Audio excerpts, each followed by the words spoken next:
राधे कृष्ण दोस्तों, मंगलमय जीवन चैनल में आपका स्वागत है। मार्गशीर्ष मास में भगवान श्री कृष्ण की पूजा प्रार्थना बहुत ही उत्तम मानी जाती है और इसी मास में माता महालक्ष्मी का गुरुवार व्रत किया जाता है। मार्गशीर्ष मास के जितने भी गुरुवार आते हैं उनमें माता महालक्ष्मी की पूजा की जाती है। तो उसी व्रत की आज व्रत कथा हम सुनेंगे। तो चलिए व्रत कथा शुरू करते हैं। सौराष्ट्र देश में भद्रश्रवा नाम के एक राजा थे। वे राजा बड़े पराक्रमी थे। 4 वेद, 6 शास्त्र, 18 पुराणों का उन्हें ज्ञान था। उनकी रानी का नाम सूरत चंद्रिका था। रानी देखने में सुंदर और सुलक्षणा थी और पतिव्रता भी थी। उन दोनों को 7 पुत्र तथा एक कन्या का वरदान मिला था। कन्या का नाम शामबाला था। एक बार महालक्ष्मी जी के मन में आया कि जाकर उस राजा के राजप्रसाद में रहें। इससे राजा को दोगुनी धन दौलत की प्राप्ति होगी और वह इस धन दौलत से प्रजा को और सुख दे पाएगा।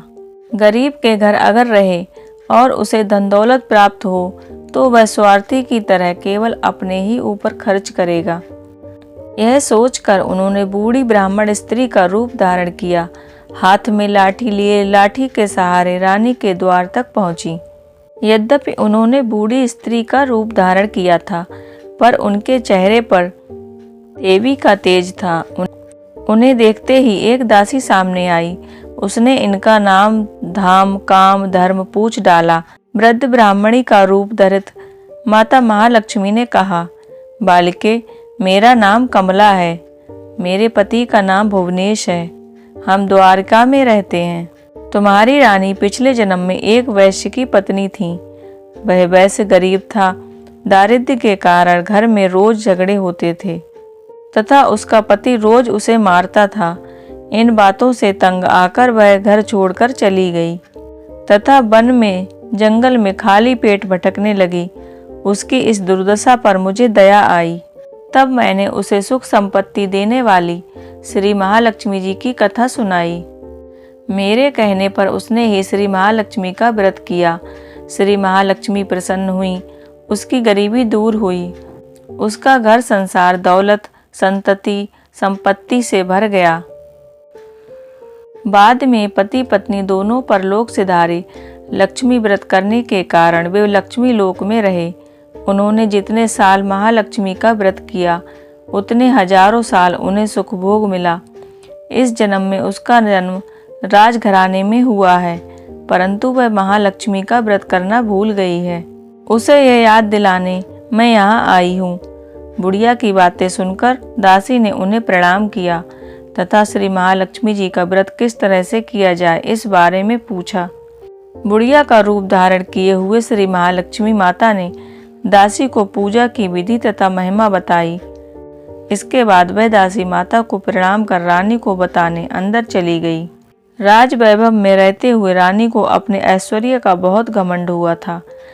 संपत्ति तथा अधिकार की वजह से वह बहुत अभिमानी हो गई थी। दासी द्वारा बताई गई बुढ़िया की बातें सुनकर वह आग बबूला होकर राजद्वार पर आकर बुढ़िया रूपी महालक्ष्मी पर बरस पड़ी।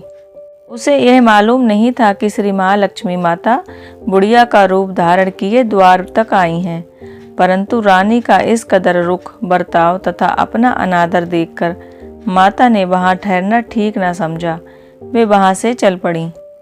राह में राजकुमारी शामबाला मिली। उन्होंने शामबाला को सारी बात बताई। शामबाला ने अपनी ओर माता को उस पर दया आ गई। उन्होंने शामबाला को श्री महालक्ष्मी व्रत के बारे में बताया।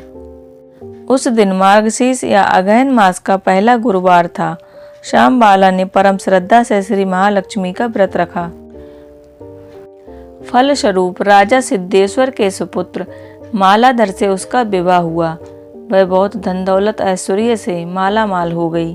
पति के साथ आनंद से ससुराल में दिन बिताने लगी। इधर श्री महालक्ष्मी का रानी पर प्रकोप हुआ। फलस्वरूप राजा भद्रश्रवा का राज्य एवं राज कारोबार नष्ट हो गया। यहाँ तक के खाने के लाले पड़ गए। ऐसी हालत में एक दिन रानी ने राजा से निवेदन किया, हमारा दामाद इतना बड़ा राजा है, धनवान है, ऐश्वर्यशाली है, क्यों ना उसके पास जाएं, अपना हाल उसे बताएं। वह जरूर हमारी मदद करेगा। इस बात पर राजा भद्रसर्वा दामाद के पास रवाना हुए। राज्य में पहुंचकर एक तालाब के किनारे थोड़ी देर विश्राम करने के लिए ठहरे। तालाब से पानी लेने आते जाते दासियों ने उन्हें देखा। उन्होंने विनम्रता से उनकी पूछताछ की। जब उन्हें यह मालूम हुआ कि वे रानी श्यामबाला के पिता हैं, तो दौड़ते हुए जाकर उन्होंने सारी बात बताई।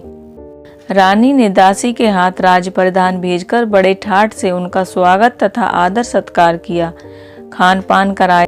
जब वह लौटने लगे तो सोने की मोहरों से भरा घड़ा दिया।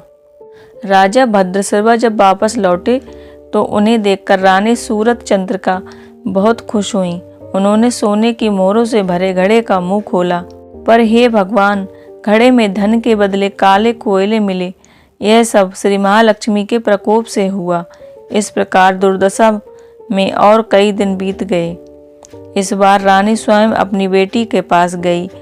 वह दिन मार्गशीर्ष मास का अंतिम गुरुवार था। श्यामबाला ने श्री महालक्ष्मी जी का व्रत किया था, पूजा की और अपनी माता से भी व्रत करवाया। इसके बाद रानी अपने घर आई। श्री महालक्ष्मी का व्रत रखने पर उसे फिर से अपना राजपाट, धन दौलत, ऐश्वर्य प्राप्त हुआ। वह फिर से सुख शांति और आनंदमय जीवन बिताने लगी। कुछ दिनों बाद श्यामबाला अपने पिता के घर आई। उसे अपने घर देखकर सूरत चंद्रिका को पुरानी बातें याद आईं। यही कि श्यामबाला ने अपने पिता को घड़ा भरकर कोयला दिया था और तो उसे कुछ भी नहीं दिया था। इसी कारण श्यामबाला को पिता के घर आने पर उसका आदर सत्कार नहीं हुआ, बल्कि अनादर किया गया। पर उसने इस बात का बुरा नहीं माना। अपने घर लौटते समय उसने पिता के घर से थोड़ा नमक ले लिया। अपने घर लौटने पर उसके पति ने पूछा, अपने मायके से क्या लाई हो? इस पर उसने कहा, वहाँ का सार लाई हूँ। पति ने पूछा, इसका क्या मतलब हुआ? श्यामबाला ने कहा, थोड़ा धीरज रखो, सब मालूम हो जाएगा। उस दिन श्यामबाला ने सारा भोजन बिना नमक के बनाया। पति ने खाना चखा। सारा भोजन बिना नमक का था, इसलिए कोई स्वाद न आया। फिर श्यामबाला ने थाली में नमक डाला। इससे सारा भोजन स्वादिष्ट लगने लगा। तब श्यामबाला ने कहा, यही है मायके से लाया हुआ सार। पति को उसकी बात सही लगी। फिर वह हंसी मजाक करते हुए दोनों भोजन करने लगे। इसी तरह जो कोई श्रद्धा भाव से श्री महालक्ष्मी जी की पूजा करे, उसे माता की कृपा प्राप्त होती है, सुख संपत्ति शांति प्राप्त होती है। श्री माता महालक्ष्मी आप सभी पर अपनी कृपा बनाए रखें। श्री महालक्ष्मी गुरुवार व्रत कथा यहीं पर समाप्त होती है।